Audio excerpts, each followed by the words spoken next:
ಮುಂದೆ ಬರ್ತಕ್ಕಂಥ ದಿನಗಳಲ್ಲಿ ಮಾಡ್ಲಿಕ್ಕೆ ಸಾಧ್ಯತೆ ಇದೆ. ನಿಮ್ಮ ಸಹಕಾರ, ನಿಮ್ಮ ಒತ್ತಡ ಇರಲಿ. ಅದರ ಜೊತೆಗೆ ಯಾರೇ ಈ ಅಸಂಘಟಿತ ಕಾರ್ಮಿಕರಿಗೆ ಈ ಒಂದು ಸೆಸ್ ಬರೋದ್ರ ಮುಖಾಂತರ ಶೈಕ್ಷಣಿಕವಾಗಿ, ಆರ್ಥಿಕವಾಗಿ ಅವ್ರಿಗೆ ಏನಾದ್ರು ಅನಾನುಕೂಲ ಆದ್ರೆ ಸಹಾಯ ಮಾಡಲಿಕ್ಕೆ ದೊಡ್ಡ ಪ್ರಮಾಣವಾಗಿ ಅನುಕೂಲ ಆಗುತ್ತೆ. ಅದಕ್ಕೆ ಈ ಬೋರ್ಡ್ ಮುಖಾಂತರ ನಾನು ಸರ್ಕಾರದ ಗಮನವನ್ನು ಸೆಳೆದಿದ್ದೇನೆ ಅಂತ ಈ ಸಂದರ್ಭಕ್ಕೆ ಕೇಳಲಿಕ್ಕೆ ಇಚ್ಛೆ ಬಯಸ್ತೇನೆ ಬಂಧುಗಳೇ. ಇದೆಲ್ಲ ಆದ್ರೆ ನಮ್ಮ ಸರ್ಕಾರದ 5 ಗ್ಯಾರಂಟಿಗಳ ಬಗ್ಗೆ ನಾವು ಮಾತನಾಡಲೇಬೇಕು. ನೀವೆಲ್ಲರೂ ಫಲಾನುಭವಿಗಳಾಗಿದ್ದೀರಿ. ಈ 5 ಗ್ಯಾರಂಟಿ ಲೆಕ್ಕ ಏನಿದೆ ಅಂತಂದ್ರೆ, ನಮ್ಮ ಅಕ್ಕ ತಂಗಿಯಂದ್ರಿದ್ದಾರೆ, ತಾಯಂದ್ರಿದ್ದಾರೆ. ಇವತ್ತು ಕಾಸಪ್ಪನವ್ರೆ ಸುಮಾರು 600 ಕೋಟಿಗೂ ಹೆಚ್ಚು ಹೆಣ್ಮಕ್ಳು, ಎಷ್ಟು 600 ಕೋಟಿಗೂ ಹೆಚ್ಚು ಹೆಣ್ಮಕ್ಳು ಪ್ರಪಂಚದಲ್ಲಿ ಯಾವುದೇ ದೇಶದಲ್ಲಿ ಅಥವಾ ನಮ್ಮ ಭಾರತ ದೇಶದಲ್ಲಿ ಯಾವುದೇ ರಾಜ್ಯದಲ್ಲಿ ಉಚಿತವಾಗಿ 600 ಕೋಟಿ ಹೆಣ್ಮಕ್ಳು ಪ್ರಯಾಣ ಮಾಡಿರ್ತಕ್ಕಂಥದ್ದು ನಿದರ್ಶನ ಎಲ್ಲಿ ಇಲ್ಲ. ಇದು ಗಿನ್ನಿಸ್ ಬುಕ್ ಆಫ್ ರೆಕಾರ್ಡ್ಸ್ ನಲ್ಲಿ ಒಂದು ಕಾರ್ಯಕ್ರಮ ಹೋಗಿದೆ ಅಂತ ಈ ಸಂದರ್ಭಕ್ಕೆ ಕೇಳಲಿಕ್ಕೆ ಇಚ್ಛೆ ಬಯಸ್ತೇನೆ. 600 ಕೋಟಿ ಹೆಣ್ಮಕ್ಳು ಉಚಿತವಾಗಿ ಪ್ರಯಾಣ ಮಾಡ್ತಿದ್ದಾರೆ. ನಿಮಗೆ ಗೊತ್ತಿದೆ, ಗೃಹಲಕ್ಷ್ಮಿ ನಿಮ್ಮ ಮನೆಗಳಿಗೆ DBT ಮುಖಾಂತರ ದುಡ್ಡನ್ನು ಮುಟ್ಟಿಸ್ತಾ ಇದ್ದೀವಿ, ಯುವ ನಿಧಿ ದುಡ್ಡನ್ನು ಕೊಡ್ತಾ ಇದ್ದೀವಿ, ಯಾರು ಕರೆಂಟ್ ಕಟ್ಟಂಗಿಲ್ಲ, 200 ಯೂನಿಟ್ ವರೆಗೆ ಫ್ರೀ ಇದೆ. ಈ 5 ಕಾರ್ಯಕ್ರಮ, 5 kg ಅಕ್ಕಿಯನ್ನು ಕೊಡ್ತಕ್ಕಂಥದ್ದು, ಇವೆಲ್ಲ 5 ಕಾರ್ಯಕ್ರಮ ಸೇರಿದ್ರೆ ಬಂಧುಗಳೇ ಇವತ್ತು 56,000 ಕೋಟಿಯಿಂದ 60,000 ಕೋಟಿ ವರ್ಷಕ್ಕೆ ಖರ್ಚಿದೆ. ಇದ್ರ ಜೊತೆಗೆ ಸುಮಾರು 85,000 ಕೋಟಿಗೆ ಹೆಚ್ಚು ದುಡ್ಡು ನಾವು ಡೆವಲಪ್ಮೆಂಟ್ ಮಾಡ್ತಾ ಇದ್ದೀವಿ. ವಿಶೇಷವಾಗಿ 65,000 ಕೋಟಿ ನಾವು ಕೇವಲ ಎಜುಕೇಶನ್ ಡಿಪಾರ್ಟ್ಮೆಂಟ್ ಕೊಡ್ತಾ ಇದ್ದೀವಿ. ಅದ್ರ ಜೊತೆಗೆ ಬೇರೆ ಸಬ್ಸಿಡೀಸು, ಹಳೆ ಸಬ್ಸಿಡಿಗಳು, ಹಳೆ ಕಾರ್ಯಕ್ರಮಗಳು, ಪೆನ್ಷನ್ಸ್ಗಳು ಸೇರಿದ್ರೆ ಅದಕ್ಕೊಂದು 50,000 ಕೋಟಿ ಕೊಡ್ತಾ ಇದ್ದೀವಿ. 1,30,000 ಕೋಟಿ ನಾವು ಪ್ಲಾನ್ ನಾನ್ ಪ್ಲಾನ್ ಅಂತ ಹೇಳ್ತೀವಿ, ಸಂಬಳ ಕೊಡ್ತಾ ಇದ್ದೀವಿ. ಇಷ್ಟೆಲ್ಲ ಕಾರ್ಯಕ್ರಮ ಮಾಡಿದ್ರ ಜೊತೆಗೆ ಇವತ್ತು ಡೆವಲಪ್ಮೆಂಟ್ ಮಾಡ್ತಾ ಇದ್ರು ಕೂಡ ಬಿಜೆಪಿ ಅವರು ನಮಗೆ ದಿನ ಬೆಳಿಗ್ಗೆ ಇದ್ರೆ ಸರ್ಕಾರದಲ್ಲಿ ದುಡ್ಡಿಲ್ಲ ಅಂತ ಹೇಳ್ತಾರೆ. ನೀವು ಇರ್ತಕ್ಕಂಥ ಪ್ರತಿಯೊಂದು ಹೆಣ್ಮಕ್ಳು ನಾವು 1 ತಿಂಗಳ ಅಥವಾ 2 ತಿಂಗಳ ತಡವಾಗಿ ಕೊಟ್ಟಿರ್ಬೋದು, ನಾವು ದುಡ್ಡನ್ನ ಇಲ್ಲ ಅಂತ ಹೇಳಲ್ಲ. ಆದ್ರೆ ವರ್ಷಕ್ಕೆ 60,000 ಕೋಟಿ ಕೊಟ್ರೆ 5 ವರ್ಷಕ್ಕೆ 3 ಲಕ್ಷ ಕೋಟಿ ಆಗುತ್ತೆ. ನಿಮಗೆ ಎಷ್ಟಾಗುತ್ತೆ? ಭಾರತ ದೇಶದ ಇತಿಹಾಸದಲ್ಲಿ ಇವತ್ತು ಬಿಜೆಪಿ ಅವರು ಸುಮಾರು 22 ರಾಜ್ಯಗಳಿದ್ದಾರೆ. ಇಂಥ ಒಂದು ಕಾರ್ಯಕ್ರಮ ಎಲ್ಲಿ ಇಲ್ಲ. 5 ವರ್ಷದಲ್ಲಿ 3 ಲಕ್ಷ ಕೋಟಿ ನೇರವಾಗಿ ಸರ್ಕಾರ ಬೊಕ್ಕಸದಿಂದ ಬಡವರ ಮನೆಗೆ ಮುಟ್ಟತಕ್ಕಂಥ ಕಾರ್ಯಕ್ರಮ ಯಾವುದೇ ಪಕ್ಷ, ಯಾವುದೇ ಸರ್ಕಾರ ಮಾಡಿದ್ರೆ ಕಾಂಗ್ರೆಸ್ ಪಕ್ಷ ಅಂತ ಈ ಸಂದರ್ಭಕ್ಕೆ ಕೇಳಲಿಕ್ಕೆ ಇಚ್ಛೆ ಬಯಸ್ತೇನೆ ನಿಮಗೆ. ಇವತ್ತು ಈ ವೇದಿಕೆ ಮುಖಾಂತರ ಹಲವಾರು ಪ್ರಶ್ನೆಗಳು ನಮ್ಮನ್ನು ಕೂಡ ಕಾಡ್ತಾ ಇದ್ದಾವೆ. ಏನೋ ಬಿಜೆಪಿ ಅಧಿಕಾರಕ್ಕೆ ಬಂದ್ರೆ ನಾವು ದೇಶವನ್ನ ಉನ್ನತ ಸ್ಥಿತಿಗೆ ಒಯ್ತೀವಿ, ವಿಶ್ವಗುರು ಆಗಿದ್ದಾರೆ ಅಂತ ಹೇಳಿ ದಿನ ಹೆಬ್ಬಳಿಕೆಯಲ್ಲಿ, ಟಿವಿಯಲ್ಲಿ, ವಾಟ್ಸ್ಆಪ್ ನಲ್ಲಿ, ಫೇಸ್ಬುಕ್ ನಲ್ಲಿ ನಾವು ನೋಡ್ತಾ ಇದ್ದೀವಿ.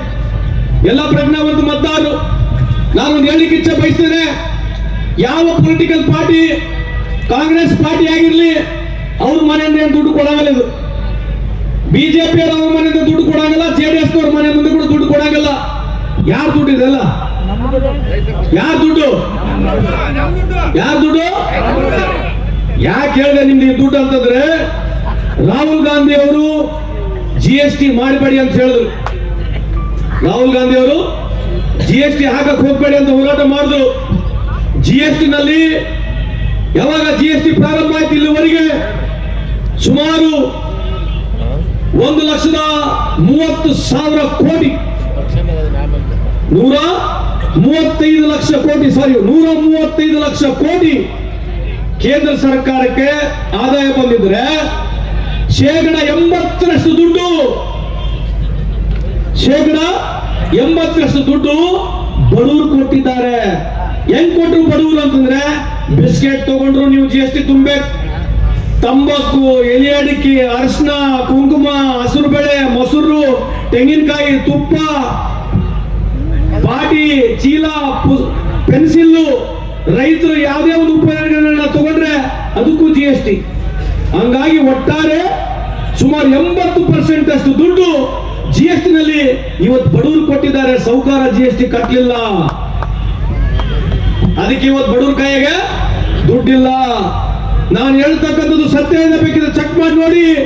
ಕೇವಲ 1% ಈ ದೇಶದಲ್ಲಿರ್ತಕ್ಕಂಥ 145 ಕೋಟಿ ಜನಸಂಖ್ಯೆ ಎಷ್ಟಿದೆ ಸರ್?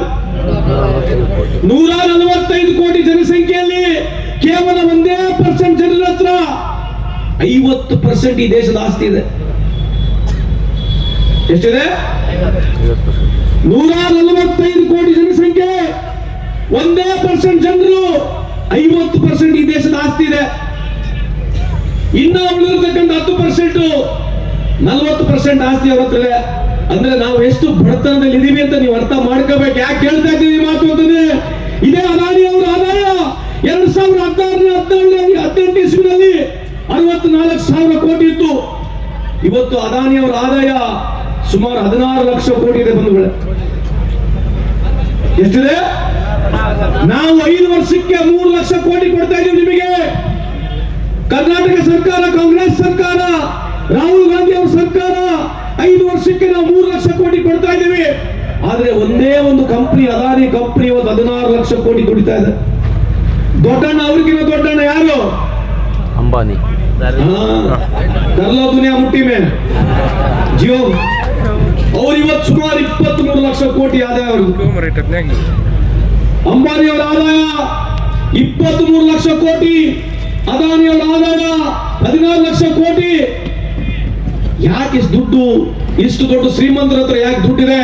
ಯಾಕಿದೆ ಅಂತಂದ್ರೆ ಕಾರ್ಪೊರೇಟ್ ಟ್ಯಾಕ್ಸ್ ನ ಕಮ್ಮಿ ಮಾಡಿದ್ರು.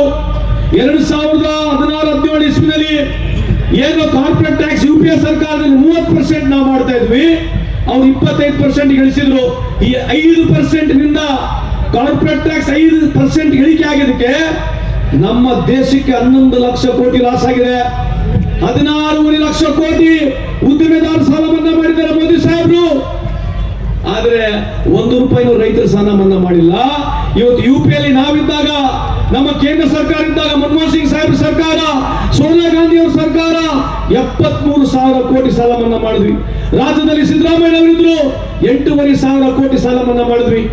ಇದು ಕಾಂಗ್ರೆಸ್ ಸರ್ಕಾರ ಮಾಡಿರ್ತಕ್ಕಂಥ ಕಾರ್ಯಕ್ರಮಗಳು. ಯಾಕೆ ಹೇಳ್ತಾ ಇದೀವಿ ಅಂತಂದ್ರೆ, ಇವತ್ತೇನು ತಾವು ಇದೆಲ್ಲ ಸೇರಿದ್ದೀರಿ, ನಾವು ಮಾಡಿರ್ತಕ್ಕಂಥ ಕಾರ್ಯಕ್ರಮನ ತಾವು ಕೇಳಿಸ್ಕೊಂಡು ಅಲ್ಲಿ ಜನಕ್ಕೆ ಮನೆಗೆ ಹೋಗಿ ಬಿಡ್ತಕ್ಕಂಥ ಕೆಲಸ ಆಗ್ಬೇಕು. ಯಾಕಂದ್ರೆ ದಿನಾ ಬೆಳಿಗ್ಗೆ ಎದ್ರೆ ಒಂದು ಪಿಕ್ಚರ್ ಈ ದೇಶದಲ್ಲಿ ಬೇರೆ ನಡೀತದೆ. ಇವತ್ತು ನೋಡಿ 56 ರೂಪಾಯಿ ಇರ್ತಕ್ಕಂಥ $1 ಇವತ್ತು 91 ರೂಪಾಯಿ ಹೋಗ್ಯದ. ಯಾರು ಹೇಳ್ತಾ ಇದ್ರು, ಮೋದಿ ಸಾಹೇಬ್ ಅಧಿಕಾರಕ್ಕೆ ಬಂದ್ಬಿಟ್ರೆ 15-20 ರೂಪಾಯಿ ನಾವು ಡಾಲರ್ ಖರೀದಿ ಮಾಡ್ತೀವಿ ಅಂತ ಹೇಳ್ತಾ ಇದ್ರು.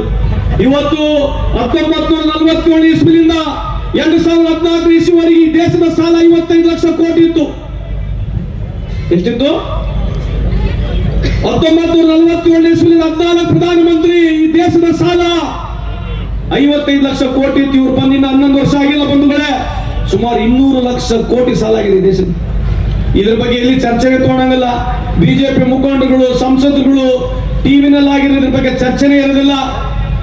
ಇವತ್ತು ಕಳೆದ 11 ವರ್ಷದಲ್ಲಿ 1,30,000 ರೈತರು ಆತ್ಮಹತ್ಯೆ ಮಾಡ್ಕೊಂಡಿದ್ದಾರೆ.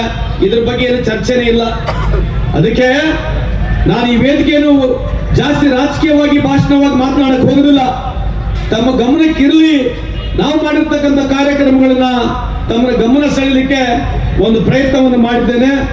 ಎಲ್ಲರಿಗಿಂತ ಹೆಚ್ಚಾಗಿ ಇಲ್ಲಿ ನಮ್ಮ ಹುನಗುಂದ ಇಲ್ಕಲ್, ಅದರ ಜೊತೆಗೆ ನಮ್ಮ